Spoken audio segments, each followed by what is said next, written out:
இன்றைக்கி எங்கள் வீட்டில் வந்து சப்பாத்தி தக்காளி பச்சடிக்கு தேவையான பொருள்: சோம்பு, கிராம்பு, பட்டை, இஞ்சி, பூண்டு இடித்து வச்சுருக்கேன். பல்லாரி, ஒரு பச்சை மிளகாய், கொஞ்சம் கருவேப்பிலை. இந்த கிராம்பு சோம்பு போடாமல் செய்யலாமே? இல்லை, கிராம்பு சோம்பு போட்டு செஞ்சாலும் நல்லாயிருக்கும், டேஸ்ட்டாக டிஸ்டர்பாக இருக்கும். இருக்காது. நல்லா இடித்து வச்சுருக்கேன். இங்கே தக்காளி அறுத்து வச்சுருக்கேன், மல்லித்தலை அறுத்து வச்சுருக்கேன். இப்போ எப்படி செய்யலான்னு பார்க்கலாம் வாங்க. அடுப்பில் கடாய் வச்சுக்கலாம். அடுப்பத்தை வச்சுக்கலாம்.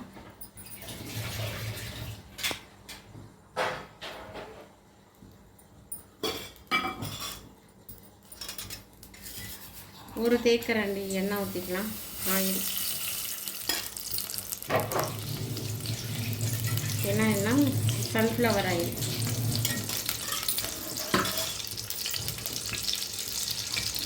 எண்ணெய் நல்லா சூடாகட்டும்.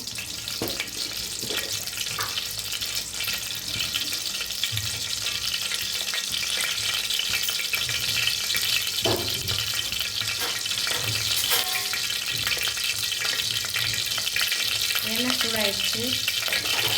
அது லேசாக தண்ணி இருக்கும் போல். அது தண்ணி வந்து சூடாகவே வந்து வெடிக்குது. இப்போ கடுகு போட்டுக்கலாம்.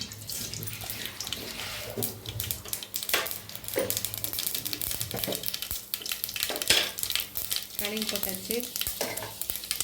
இப்போ அறுத்து வச்ச இஞ்சி, பூண்டு, சோம்பு, கிராம்பு, பட்டை இதை நம்ம போட்டுக்கலாம். லேசாக அப்படி வணக்கி விட்டுட்டு அதுக்கப்புறம் அறுத்து வச்ச பல்லாரி, பச்சை மிளகாய், அப்புறம் கருவேப்பிலை இதெல்லாம் போட்டுக்கலாம்.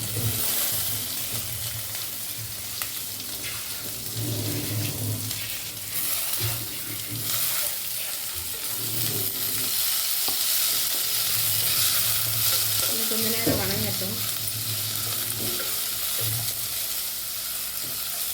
கடுகு எவ்வளோ போடணும்? கடுகு அரை ஸ்பூன் போட்டால் போதும்.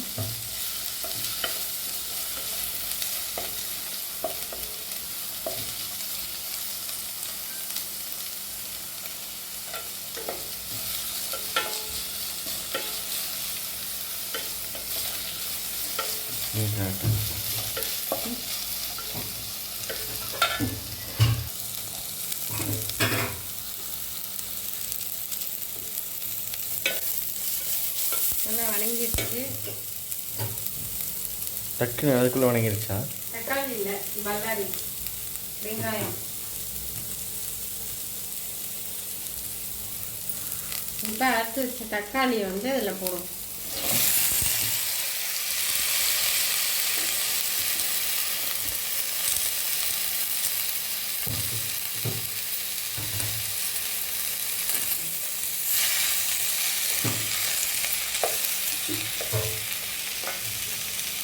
இப்போ கட் பண்ணி வச்ச மல்லித்தலையும் அதில் போட்டுருவோம்.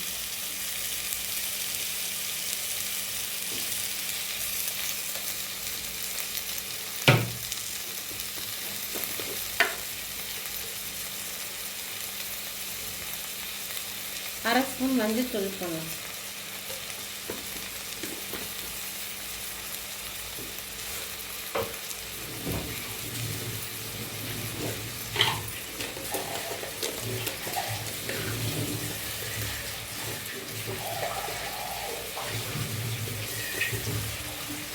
ஒரு ஸ்பூன் மிளகாத்தூள் போடலாம். இன்னொரு அரை ஸ்பூன் போட்டுக்கலாம்.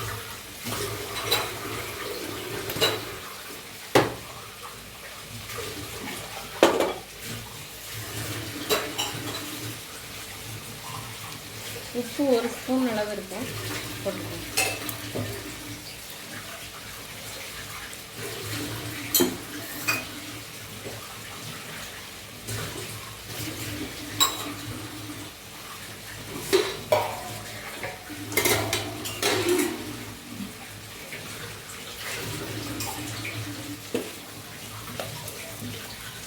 நல்லா வணக்கி விடுவோம்.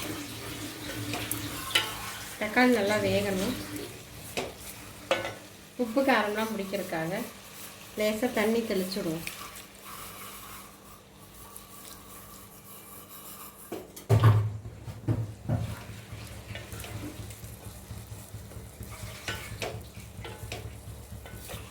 இப்போ நல்லா கொதிச்சு வேகட்டும்.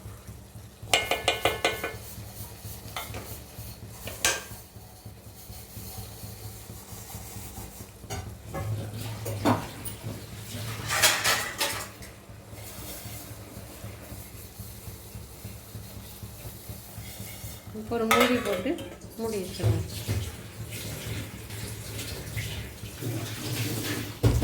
ஓகே, எப்படி இருக்குன்னு பார்க்கலாம். இப்போ எவ்வளோ நேரம் ஆச்சு? ஒரு 10 நிமிஷம் தான் ஆச்சு. நல்லா வெந்துருச்சு. இதை நல்லா இப்படி கடைஞ்சி விட்டோம்னா தக்காளி எல்லாம் நசுங்கிடும். அந்த வெங்காயம் தக்காளி பச்சை மிளகாத்தோடு அப்படியே நசுக்கி விட்டால் தக்காளி பச்சடி நல்லா டேஸ்ட்டாக இருக்கும். இதோட தக்காளி அரைச்சி போட்டிருந்தா இன்னும் நல்லா இருந்திருக்கும். அரைச்சி போட்டிருந்தா நல்லா இருந்திருக்கும். அப்படியே செய்யலாம், இந்த மாதிரியும் செய்யலாம். இது கொஞ்சம் டிஸ்டர்பாக இருக்குமா? தக்காளி தோலெல்லாம் வெளியே எடுத்து போட்டு நம்ம இதை சாப்பிட்டுக்கலாம். இது இன்னும் ஒரு 5 நிமிஷம் இருக்கட்டும்.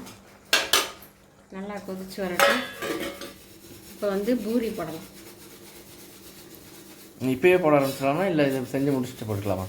இல்லை, இந்த இது அப்படியே இருக்கட்டும். இன்னொரு அடுப்பில் எடுத்து வச்சுருவோம். இந்த அடுப்பில் எண்ணெய் ஊற்றி வடச்சட்டி வச்சுக்குவோம். இப்போ எடுத்து இந்த அடுப்பில் வச்சுக்குவோம்.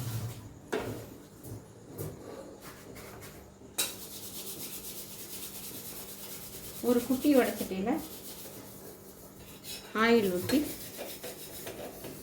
அடுப்பில் வச்சிடலாம். இப்போ பூரிக்கு தேய்க்கலாம்.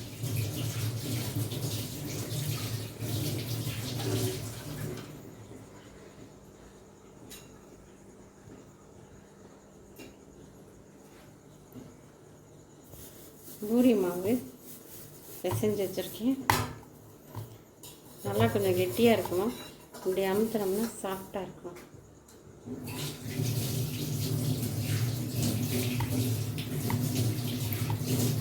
சின்ன சின்ன உருண்டையாக நம்ம பிடிச்சிக்கலாம். இப்படி நல்லா தேய்ச்சிக்குவோம்.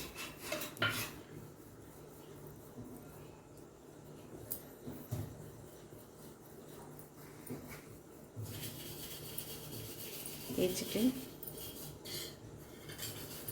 சின்ன இவ்வளோ பெரிய உருண்டை போதும்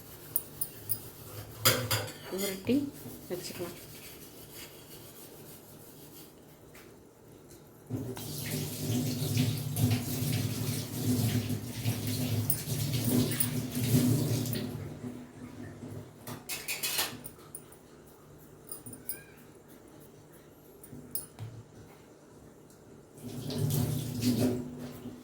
ஒரு 5 உருண்டை உருட்டி வச்சுட்டு இந்த மாவு தூக்கி இங்கே வச்சிடலாம்.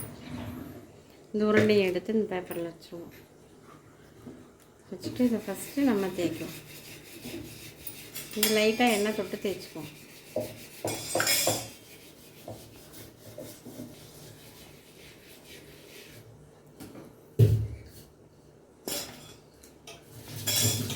லைட்டாக தேய்ச்சா போதும். பூரிக்கு சின்னதாக தேய்ச்சா போதும்.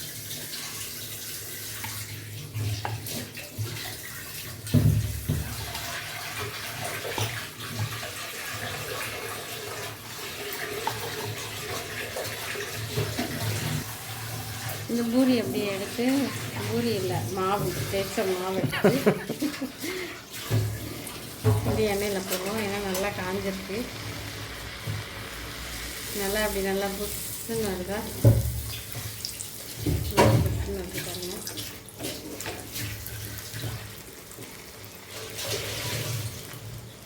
இது பூரி வீடியோ இல்லை, இது வந்து சப்பாத்தி வீடியோ தான். இருந்தாலும் நாங்கள் 2 பூரி போடலாமே அப்படின்ட்டு போடுறோம்.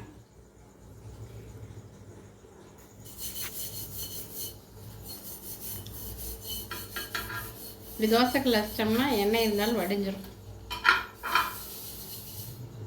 இன்னொரு பூரி தேய்ப்போம்.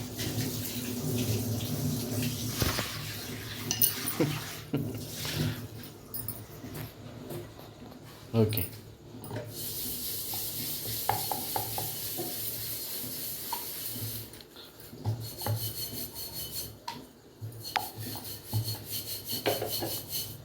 குட்டி பூரி.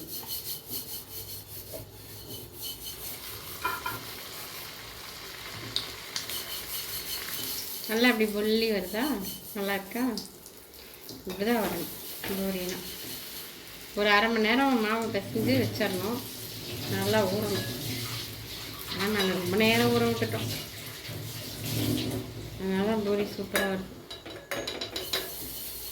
பூரி ரெடி. தக்காளி பச்சடி ரெடி ஆயிடுச்சு. தக்காளி பச்சடி பார்த்துக்கலாம். அவ்வளோதான். நல்லா வெந்துருச்சு. நல்லா பொலப்பொலன்ட்டு நல்லா ஆயிடுச்சு. கிரேவி மாதிரி ஆயிடுச்சு. இது அப்படியே மூடி வச்சு இன்னும் கொஞ்சம் நேரம் ஸ்டவ் ஆஃப் பண்ணி விட்டுறலாம். இல்லை போதும், ஆஃப் பண்ணி விட்டுருலாம். இது அப்படியே இருக்கட்டும். இப்போ வந்து சப்பாத்தி போடுவோம். தோசைக்கல் வச்சுருக்கேன். இது வந்து ரெடிமேட். இது வந்து ரெடிமேட் சப்பாத்தி. ஆமாம், இதுதான் கடையில் வாங்கின ரெடிமேட் சப்பாத்தி. இது என்ன கம்பெனி? செட்டிநாடு ஃப்ரெஷ் சப்பாத்தின்னு போட்டிருக்கு. இந்த சப்பாத்தி தான் வாங்கினோம். இதில் வந்து 10 பீஸ் இருக்கும். எவ்வளோ? என்ன இது இருக்குது? இது எவ்வளோன்னா 45 ரூபா. இதில் 10 சப்பாத்தி இருக்கும். ஓ ஓகே. 45 ரூபா கொடுத்து வாங்கினோம். நம்ம இதில் எடுத்து போட்டு பார்ப்போம் சப்பாத்தியை. ரொம்ப நாள் கழிச்சு வாங்குகிறோம். ரொம்ப நாள் ஆச்சு. நாங்கள் இது வாங்கவே மாட்டோம். சரி, நைட்டு ஒன்றும் செய்ய முடியல, இந்த ரெடிமேடு வாங்குவோம் அப்படின்ட்டு இதை வாங்கியிருக்கோம். இந்த ஒரு சப்பாத்தியை வந்து போடலாம்.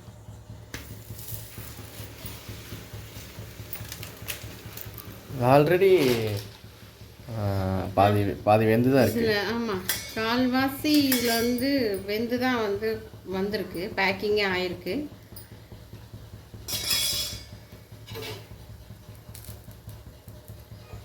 அப்படியே திருப்பி போட்டுக்கலாம்.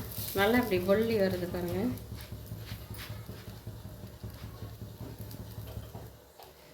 ஸ்டவ்வை சிம்மில் வச்சுக்கலாம். நல்லா புஷ்ஷுன்னு வருது.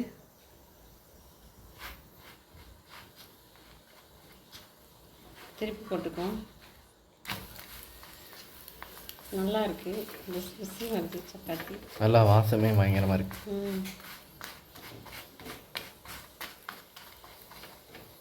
நல்லா இருக்கு சப்பாத்தி.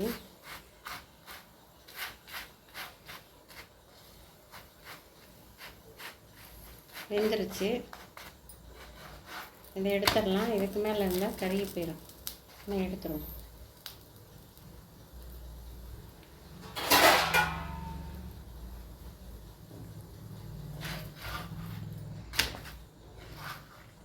எடுத்து இந்த தட்டத்தில் வச்சுக்குவோம்.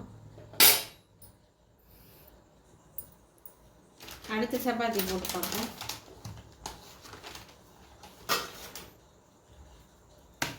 இதில் பாதியாக காணும். அதுலேயும் பாக்கெட்டில் தான் வாங்கணும். அது இல்லை, பாதி நம்ம பிச்சு சாப்பிட்ருக்கோம். எப்படி இருக்கு? எப்படி இருக்குன்னு டெஸ்ட் பண்ணிங்களா? ஆமாம், எனக்கே தெரியாமல். கொஞ்சம் மேலாப்பில் எண்ணெய் ஊற்றிக்குவோம். நம்ம எண்ணெய் ஊற்றினோம்னா நல்லா கொஞ்சம் டேஸ்ட்டாக இருக்கும். எண்ணெய் வேணான்றவங்களுக்கு ஊற்ற வேண்டாம். எண்ணெய் இல்லாமல் சுட்டு கொடுங்க. நல்லா எப்படி வருது பாருங்கள். பஸ்ஸு நல்லா சூப்பராக வருது. இது ஒரு நிலா பிறை மாதிரி இருக்குது. இப்படி பார்த்தா பௌர்ணமி நிலவிலேருந்து பௌர்ணமி ஆகிறதுக்கு ஒரு 4 நாளைக்கு முன்னாடி இருக்கிற பௌர்ணமி மாதிரி இருக்குது. அந்தளவுக்கு எங்கள் பிள்ளைகள் வந்து பிச்சிருக்காங்க சப்பாத்தியை. திருப்பி போட்டுருவோம்.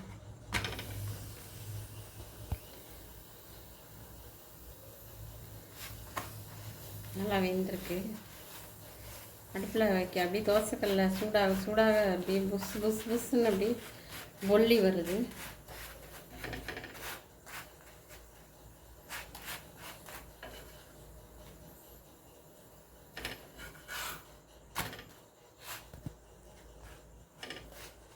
சப்பாத்தி நல்லா இருக்கு.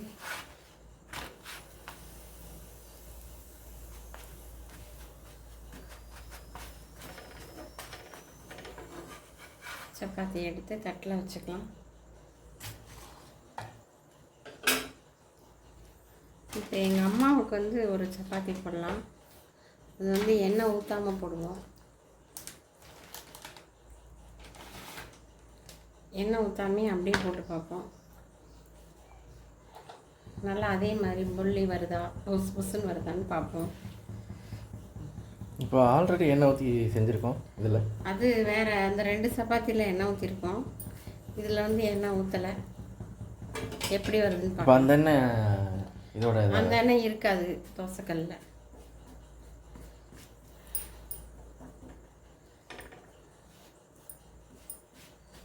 வருது, கொஞ்சம் கொஞ்சமாக அப்படியே வருது. புஸ் புஸ்ன்னு வருது. இங்கே வருது, இங்கே அப்படியே சூப்பராக நல்லா இருக்குது. எண்ணெய் ஊற்றாமே செய்யலாம் போலையே, நல்லா இருக்கும் போல. ஏன் தம்பி? நீங்கள் சாப்பிட்டு பார்ப்போம்.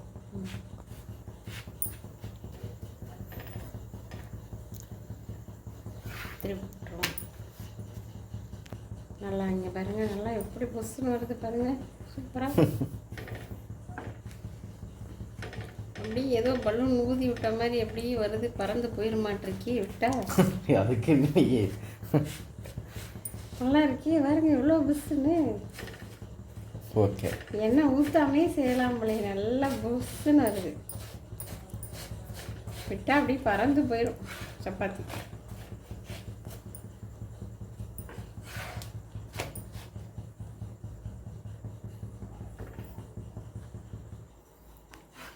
இதை அப்படியே எடுத்து தட்டில் வச்சிடலாம். தட்டில் வச்சு லேசாக அப்படி மடிச்சு விட்டு நம்ம செஞ்ச தக்காளி பச்சடியை பச்சடியோட இது சேர்த்து மேலே அப்படியே வச்சு சாப்பிட்டா சுவையோ சுவை. தக்காளி பச்சடி சப்பாத்தி ரெடி. அப்புறம் அங்கிட்டு பூரியும் இருக்குது. பூரியும் இருக்குது, இந்த இங்கே பூரியும் இருக்குது. வாங்க, பூரி சப்பாத்தி தக்காளி பச்சடி எல்லாம் சாப்பிடலாம். நீங்களும் இதே மாதிரி செஞ்சு பாருங்கள். நீங்களும் செஞ்சீங்கன்னா ஷார்ட்ஸில் போடுங்க.